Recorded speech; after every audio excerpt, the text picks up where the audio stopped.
Bonjour et bienvenue, c'est Bertrand, de la Fondation Magister, l'école des héros du monde réel. À la fin du dernier épisode, je vous disais que pour sortir de la matrice limitante de son cerveau par défaut, il faut douter de ses propres doutes. Il faut accepter l'incohérence temporaire dans la narration de sa vie et même dans sa propre identité. Être ouvert à toute forme de connexion entre les choses. C'est comme ça que l'on peut changer de paradigme existentiel. En envisageant qu'on a un paradigme et qu'on a une identité qui nous absorbe et qui nous aveugle, et qu'il puisse y en avoir d'autres de mieux. Moi, par exemple, je doute qu'il soit impossible pour un être humain de développer un projet qui fasse évoluer la conscience globale et qui change la face du monde. Comme ça, tranquille, au calme. Ça paraît irraisonnable comme objectif, on est d'accord? Mais je m'en fiche, j'en doute malgré tout. Parce que si je commence à me mettre la moindre limite mentale et douter de ça, alors ça veut dire que je ne sais pas jusqu'où je laisse mon esprit me limiter inconsciemment. Ça veut dire que mes limites ne sont pas sous mon contrôle. Et là, au moins je suis au clair, aucune foutue limite mentale. Et je suis complètement optimiste quant à la réussite de ce projet que j'entreprends et qui a pour objectif ultime de faire évoluer les consciences et de changer la face du monde. Même si actuellement ça semble complètement incohérent, que ça ne colle pas au sens commun, à ma petite vie, à l'inertie culturelle, à l'état actuel de ce projet, etc. Je m'en fiche, j'en reste complètement optimiste. Parce que les prémices d'une histoire influencent son déroulement. C'est justement ces prédispositions incohérentes qui peuvent me permettre de réussir. Alors, être dans l'absurdité me rassure parce que ça veut dire que je suis dans la bonne direction. Je vous l'ai déjà dit dans l'épisode 46, mais plus jamais de ma vie, je ne veux me laisser une chance de me sous-évaluer et de sous-évaluer les opportunités du monde. Et c'est pour ça que je ne cherche pas à imposer de limites raisonnables à mon évolution. Ce que j'en dis, c'est que l'Internet est une technologie très très puissante, qui est encore largement sous-estimée. Il y a des idées fantastiques qui sont dures à découvrir dans ce monde. Très dures, même si tu cherches ce genre d'idées. C'est-à-dire qu'il y a des choses que l'on aimerait bien connaître dans le monde, mais qu'on ne sait pas encore que l'on peut connaître. Parce que la transmission des informations dans le réseau de conscience humain, elle est bourrée de contraintes. À commencer par les contraintes de notre propre conscience individuelle, dont je vous parle depuis pas mal d'épisodes maintenant. Et ce qui est génial avec Internet, c'est que l'on peut créer des sortes de portails de conscience, qui rassemblent plein d'idées et qui leur donnent une visibilité telle que ça accélère la communication et la vie de ces idées à travers la conscience humaine globale. Grâce à ces portails, on peut accéder à des idées qui bousculent notre conscience individuelle et auxquelles on n'aurait jamais accédé sans ça. Et un des trucs que j'ai envie de faire avec la Fondation Magister, c'est en partie de construire un portail de ce genre. J'ai envie de créer l'un des plus gros et l'un des plus cool portails de conscience qui existent. Et si au final je n'arrive pas à changer le monde et faire tout ça, bah tant pis.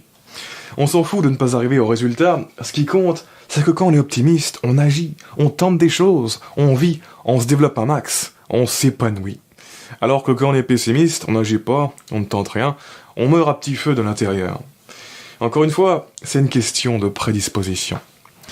Et enfin, dans le dernier épisode, je vous disais que pour sortir de la matrice limitante de son cerveau par défaut, il faut inverser le système narratif primitif et considérer la peur et la résistance comme des guides.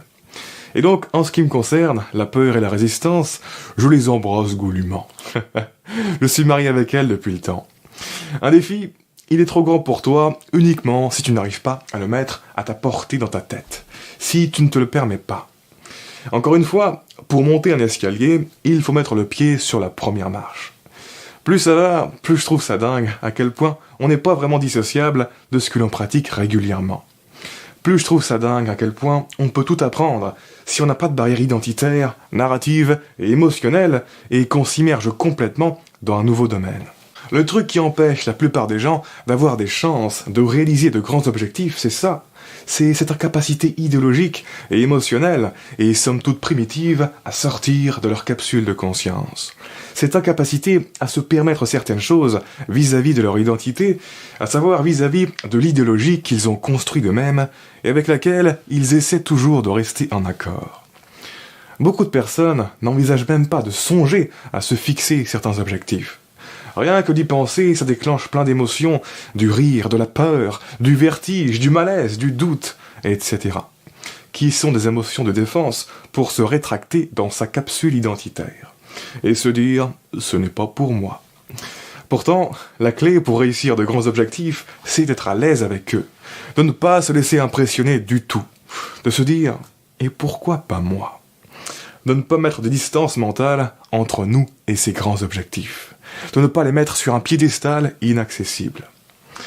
C'est essentiel pour être en mesure d'avoir les prédispositions physiologiques et mentales adéquates pour suivre le processus dirigé associé à leur réalisation. Je ne vois pas comment on peut sérieusement travailler sur quelque chose si on trouve ça ridicule ou stressant. On s'en fout de ne pas savoir comment on va s'y prendre. On s'en fout si c'est audacieux par rapport à ce qu'on sait faire. On s'en fout si on n'est pas encore à la hauteur. C'est là tout le piment de la vie moderne de prendre des chemins qui ne peuvent que nous faire grandir. Comme je le redirai dans les vidéos sur les processus dirigés, qui vont venir plus tard cette année, une chose ne peut pas s'élever elle-même, sinon elle serait déjà élevée. Ce qui veut dire que c'est ce que tu vas te laisser t'arriver qui va t'élever. Donc, il faut accepter ça une bonne fois pour toutes et se lancer dans des directions qui nous feront évoluer et qui vont enrichir notre histoire encore et encore jusqu'à la fin.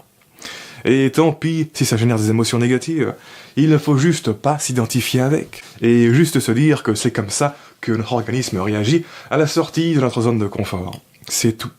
C'est juste du bruit. Et il ne faut pas s'en occuper, ça partira. Bref, morale pratique de ces derniers épisodes, il faut prendre conscience que notre esprit vit dans une construction mentale, identitaire et idéologique, une construction qu'il essaie de maintenir inconsciemment, et donc il faut se responsabiliser vis-à-vis de ça et essayer d'en sortir consciemment. Et on en reparle dans le prochain épisode. En attendant, je vous invite à vous abonner si ce n'est pas déjà fait, à laisser un pouce bleu si vous avez apprécié cet épisode, ça m'aide pour le référencement. Quoi qu'il en soit, je vous remercie de m'avoir écouté jusqu'au bout, et je vous dis à très bientôt pour la prochaine vidéo.